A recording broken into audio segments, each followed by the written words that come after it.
This ABC 15 Flash Briefing is sponsored by Sanderson Ford. Straight up. Hello, I'm Danielle Lerner with your top stories from ABC 15 Arizona. Our top story tonight, the fall of Afghanistan and the chaos in Kabul as Afghans and Americans desperately try to escape ahead of a total Taliban takeover. Scenes like this playing out at the Kabul airport, Afghans clinging to U.S. planes, risking their lives to leave.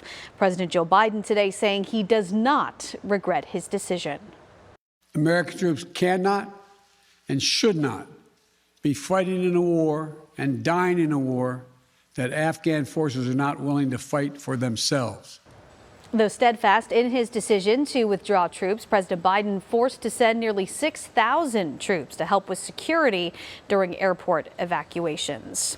Pardis Mahdavi is Dean of Social Sciences at ASU and has family in Afghanistan. She says Arizona is a good landing spot for Afghan refugees because of how many Iranians live here. Both countries speak Farsi, so the refugees can continue their education.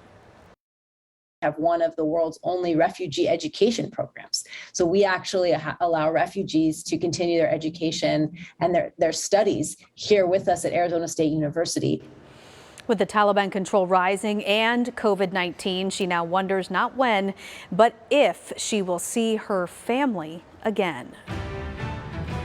A Superior Court judge ruling the Phoenix Union High School District can legally impose its mask mandate until September 29th. But after that, the district will be violating state law. Judge Randall Warner upheld the legislature's right to pass the anti-mask mandate law, but agreed with the district that 90 days has to pass from the time the governor signed it before it can be enforced.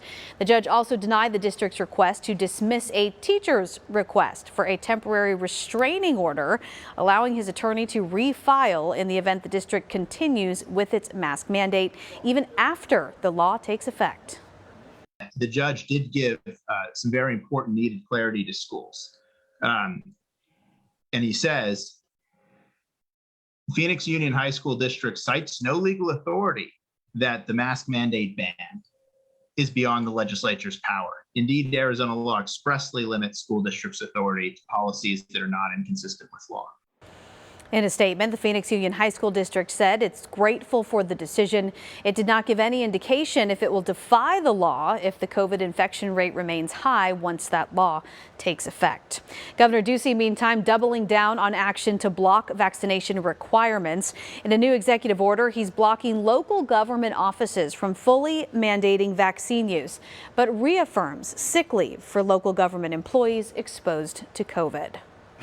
Arizona doctors and nurses are feeling the strain of this latest surge and reports of hospitals running low on beds. Arizona experiencing case counts we haven't seen since the height of the pandemic. Our state now averaging nearly 3,000 daily cases after this weekend when we saw 3 straight days above that level. The state now reporting nearly 1 million cases since the pandemic began. And if the current average holds, we will reach that number by the end of next week. Well, get ready to show your vaccination card if you want to see some upcoming concerts. The Marquee in Tempe now mandating guests wear face masks inside. Live Nation, one of the country's largest concert and ticket companies, will also require artists and fans at their shows and festivals to be fully vaccinated or to show a negative COVID test. This starts with Maroon 5 performing at Auction Pavilion on October 1st. AARP in Arizona urging senators to use their power to lower prescription drug prices. This is an issue that has a huge impact on our state. AARP saying the yearly cost of drug treatment spiked nearly 60% between 2012 and 2017, while annual income here in our state only jumped 12%. The organization says that's unfair to Arizonans, especially seniors who need to take medications each month. Tracking your forecast, I'm Chief Meteorologist Amber Sellens, and we are still under a flash flood watch until 2 o'clock in the morning. It's for the valley and all of these areas to our southeast shaded in green. So if storms hit tonight, flash flooding will be a big issue again. And Futurecast showing there is a chance of some of these higher terrain storms to our north and northeast pushing down into the Phoenix metro area later on this evening. And then another chance as we head into tomorrow. So once we get that daytime heating going, storms forming again to the northeast of the valley and then potentially moving into Phoenix late tomorrow night. So we'll keep those chances going in the forecast at about 50% for the next couple of days. Here's how it looks tomorrow. A slight chance of some lingering showers early on. Middle of the day is looking pretty quiet, but we'll ramp up those storm chances again as we head into the late night forecast. Temperatures will be maxing out in the upper 90s, but it's going to be another very humid day. Below normal, though, at 97, 96 on Wednesday, and 97 again on Thursday as we start to dry this forecast out. We're looking at a sunny and hot weekend with the triple digits back.